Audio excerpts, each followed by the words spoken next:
Jangan pernah merasa sulit pada dunia seni, karena dunia seni itu asik sekali. Jadi sayang kalau anak-anak muda sekarang sudah merasa berat. Nah, harapan saya adalah tetap dari adik-adik, anak-anak yang sekarang sudah bermain digital sangat-sangat modern ya, tentunya itu adalah satu sarana yang sangat membantu bagaimana kita bisa apik bekerja sebagai seniman yang modern.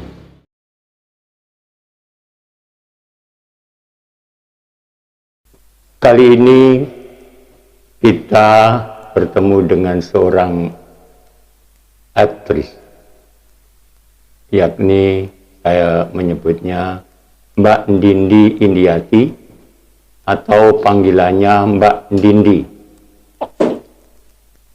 Sebelum saya masuk ke pertanyaan, peran atau acting itu berasal dari bahasa Inggris. Dari kata act menjadi yang laki-laki menjadi actor, yang perempuan menjadi aktris.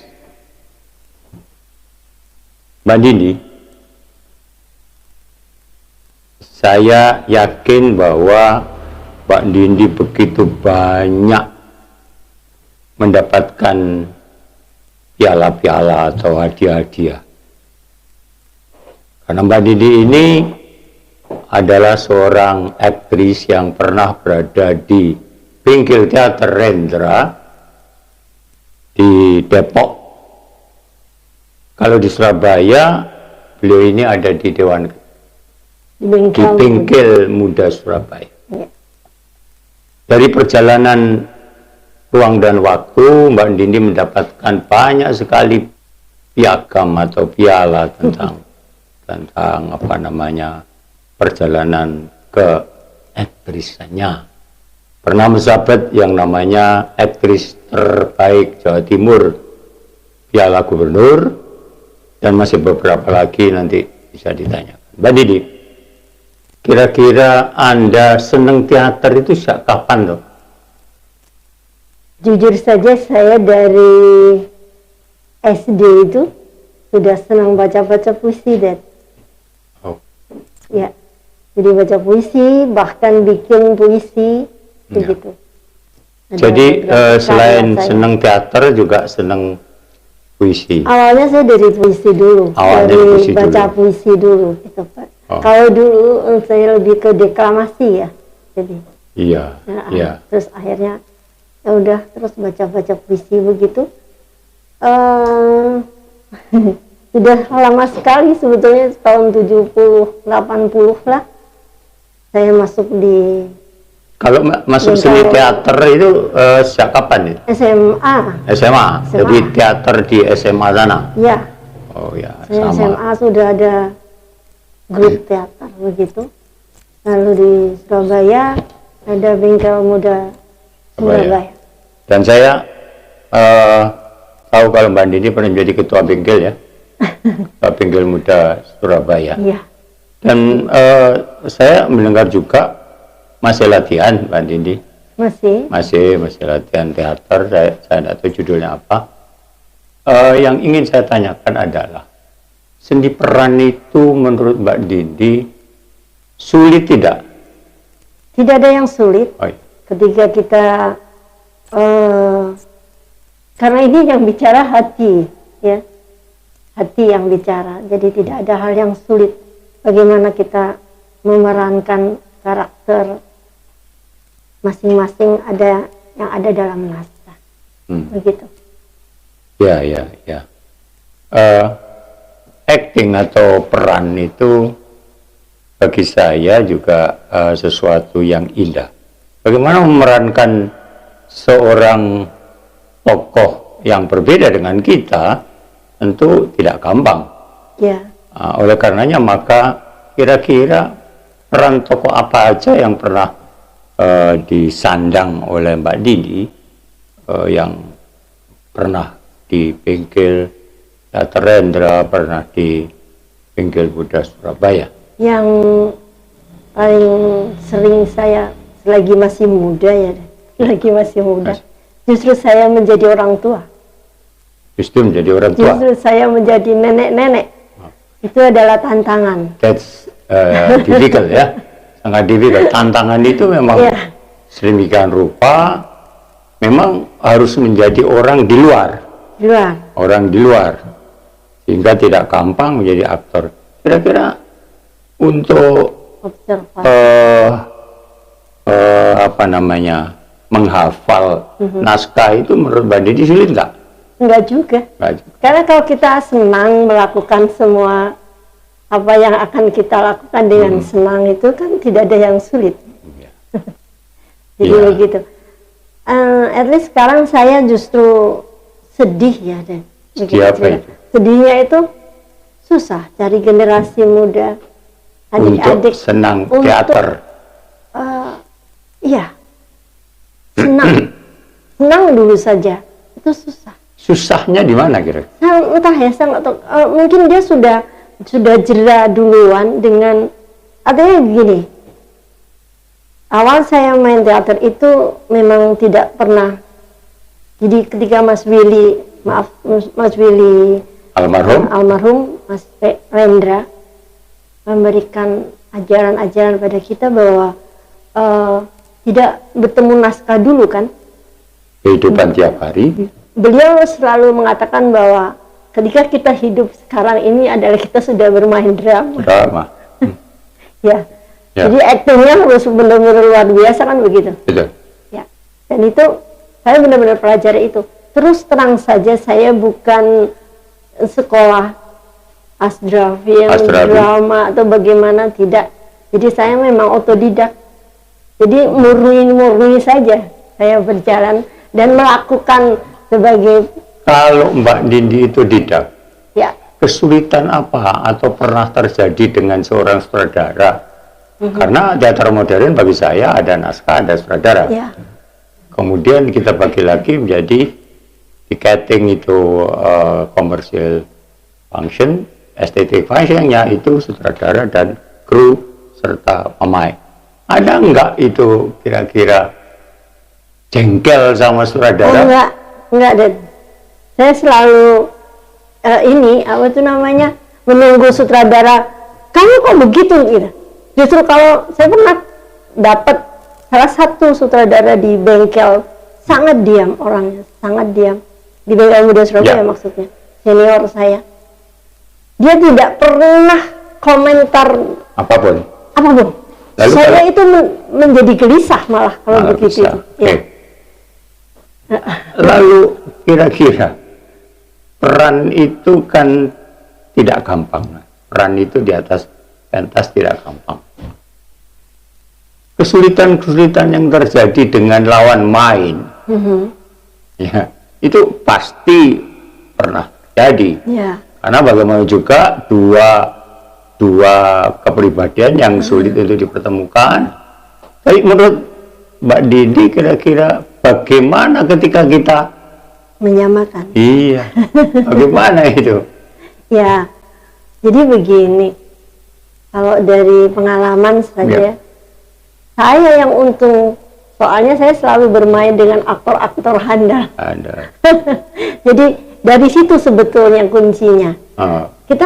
Saya selalu belajar gitu, bagaimana saya bisa bermain dengan baik. Tetapi saya merasa tidak pernah bermain baik begitu.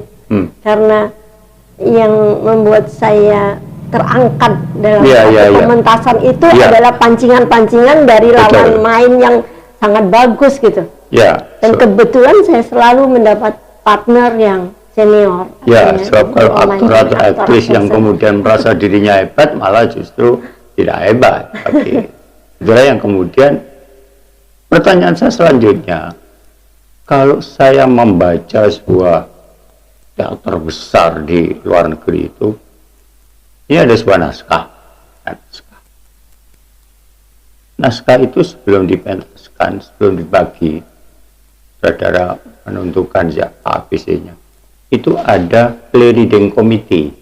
Play reading committee, komisi membaca naskah. Nah, di Mas Willy ada, Ya. Saya pernah juga menjadi bagian dari itu, dan saya pernah dalam Qasidah Berjanji saya menjadi supervisi. Sampai sekarang ini ada nggak play reading committee yang dilakukan oleh kelompok-kelompok teater yang sedemikian rupa menurut Mbak Dindi? Harus ada deh. Karena itu adalah dasar. Ya. Artinya kita harus reading dulu yang sebaik-baiknya. Play reading. Berapa lama Mbak Dindi ketika harus menghafal? Oh, ini pasti harus hafalan dulu, nggak mungkin kita ada reading dulu, nggak mungkin kita tidak menghafalkan dulu. Kemudian kira-kira kalau naskah itu sedemikian rupa, pernah nggak Mbak Dindi bisa menghafal dalam waktu 3 bulan? Ya. Lebih atau kurang? Ya, pokoknya kalau begini sutradaranya mentargetkan kita mau main 3 bulan lagi ya harus 2 bulan harus sudah hafal. Sebulan pun itu mungkin bisa saja itu terjadi. Harus hafal.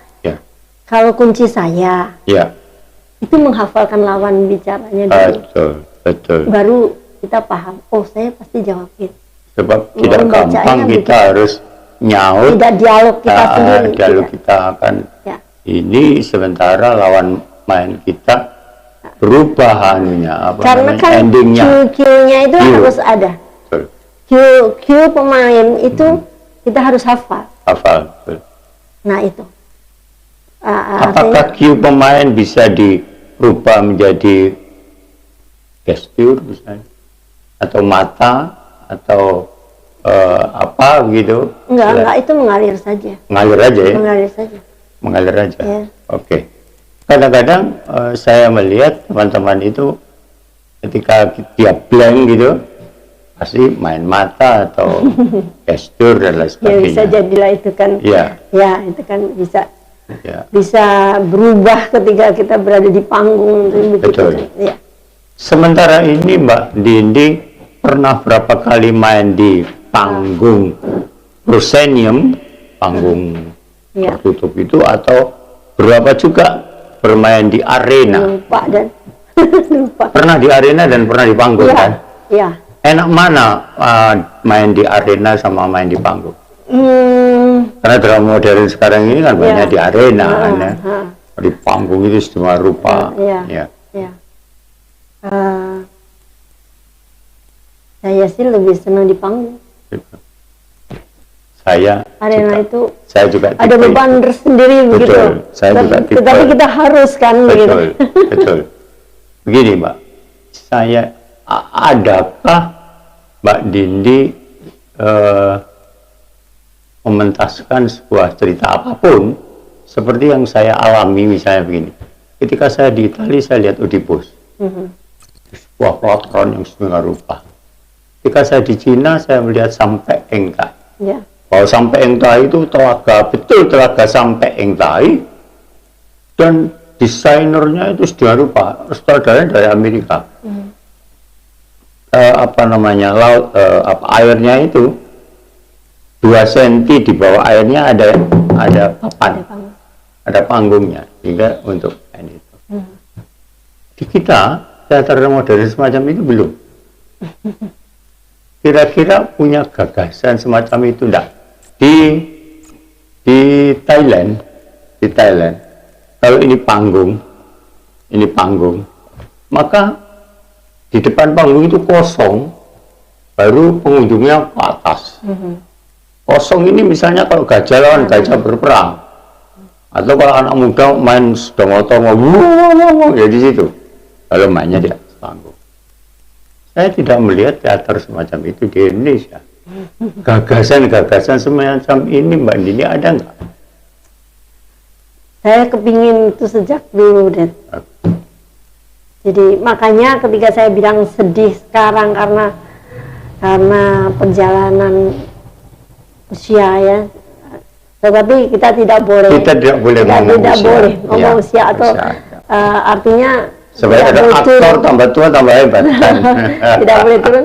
Tetapi kan kepingin yang muda-muda ini kan tampil dengan ya itu tadi wawasan, gagasan dan semuanya yang terbaru, yang bagaimana kita bisa matching dengan sekarang yang sudah digital ya. Artinya itu lebih gampang sebetulnya. Lebih gampang apa yang kita mimpikan itu sebenarnya sekarang ini bisa terlaksana malah begitu. Sudah sangat modern. Misalkan kalau kita sekarang ngomongnya lagi, aku kepingin main drama nang gone Kalimas. That's right. Kan bisa terjadi itu. Bisa terjadi. Harus bisa. Aku kepingin main di Kali Brantas nang di kan bisa. Di Pantai Kenjeran. Makanya itu membawa ini kan bersinergi dengan wisata Surabaya. Betul. Atau di mana nih Det yang dekat-dekat sini? Bukan apa sih itu namanya yang di Rungkut itu terus di sana itu ada. I see. Nah itu bisa. Apa namanya itu? Yang Kuncup itu bahasa anunya apa ya? Yang lurus-lurus di sini. Nah, Rungkut yang lurus. Oke. Yang ingin saya tanyakan selanjutnya adalah tadi dikatakan oleh Mbak Dindi tentang anak muda ini buat tampil kan gitu dah. Iya. Ya. Pesan apa yang kira-kira Anda sampaikan kepada anak muda? Jangan pernah merasa sulit pada dunia seni, karena dunia seni itu asik sekali. Jadi sayang kalau anak-anak muda sekarang sudah merasa berat.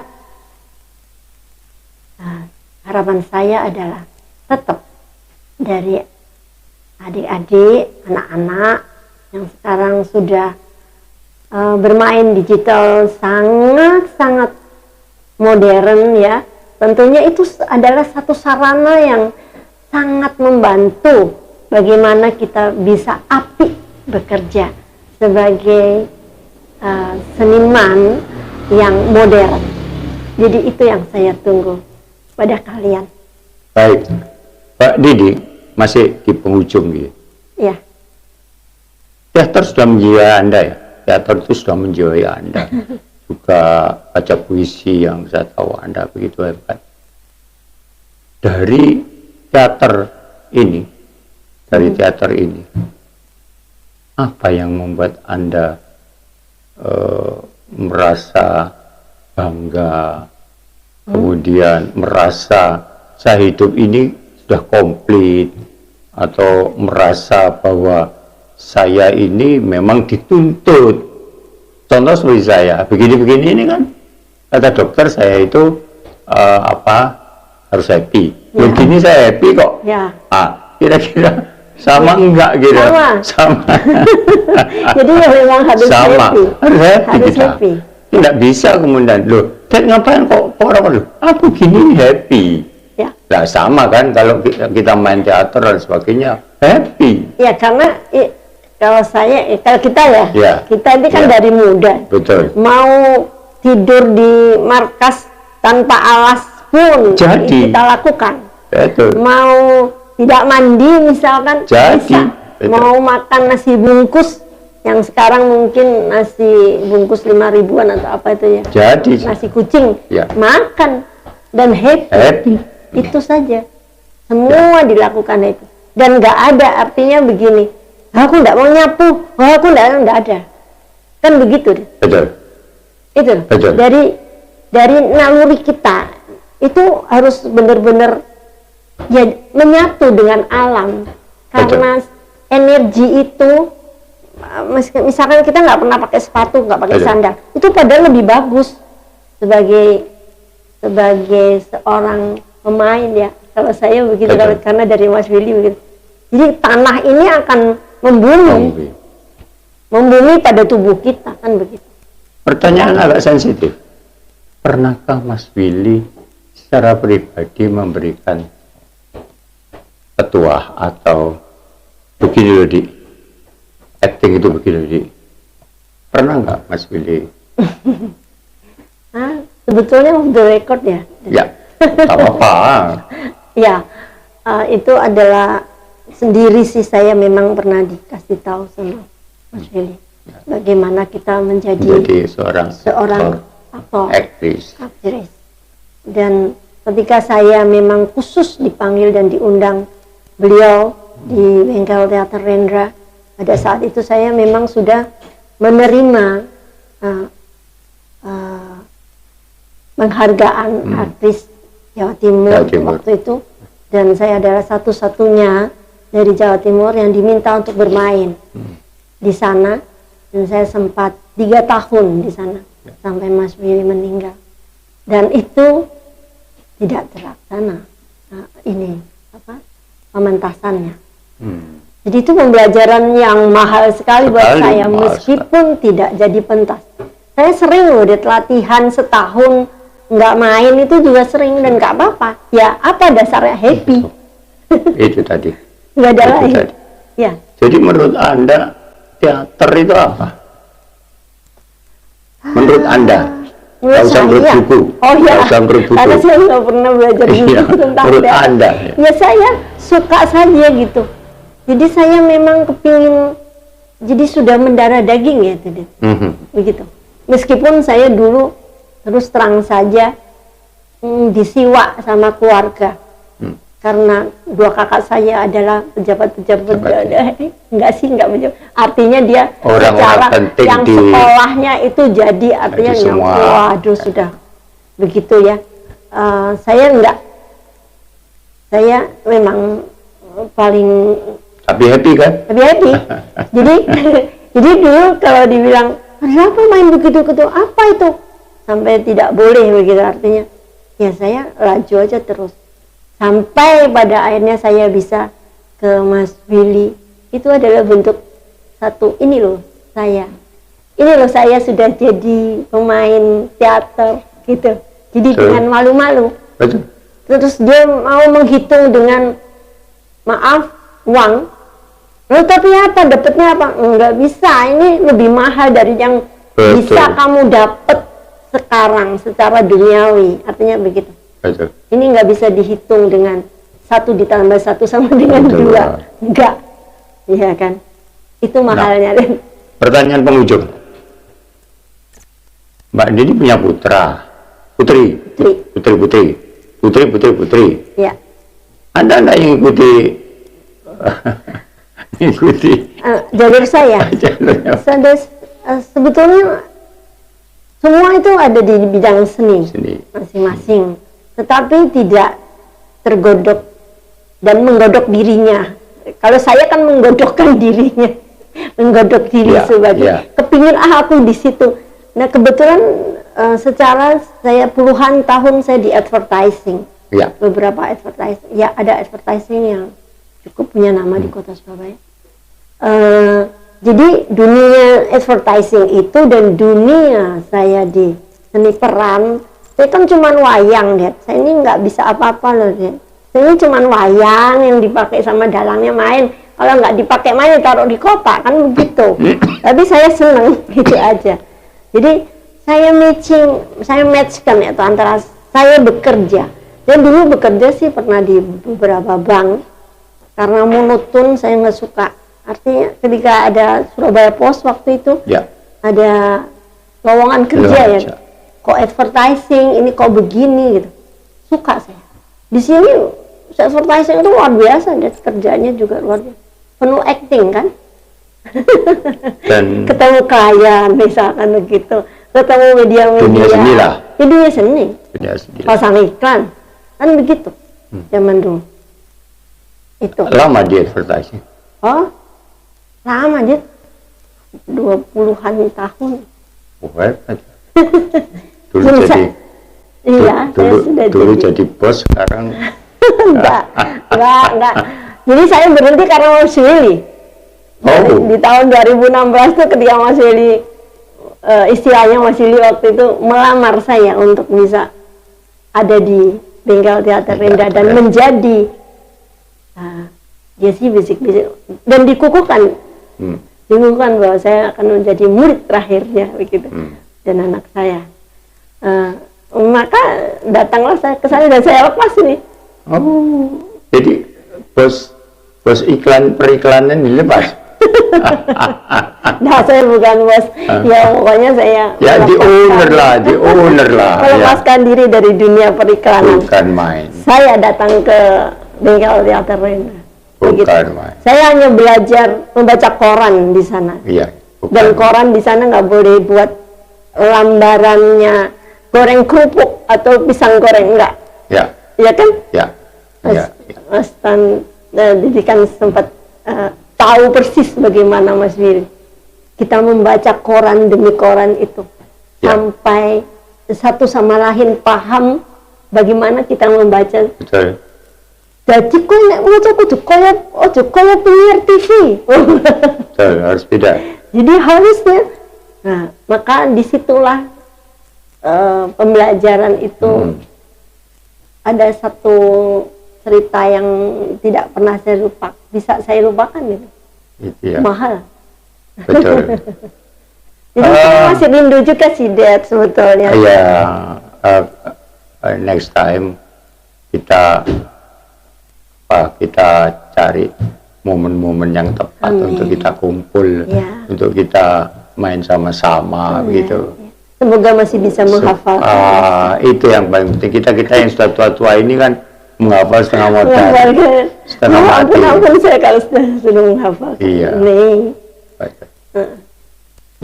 Demikianlah kita bincang-bincang dengan Mbak Dindi Indiati, yang notabene beliau ini teater sudah menjadi darah dagingnya, dan teater itulah mampu menjadikan happy, senang gitu. Dan bayangkan seorang Mbak Dindi yang hanya karena tuntutan teater diminta Mas Willy harus melepaskan itu namanya the owner dari sebuah perusahaan.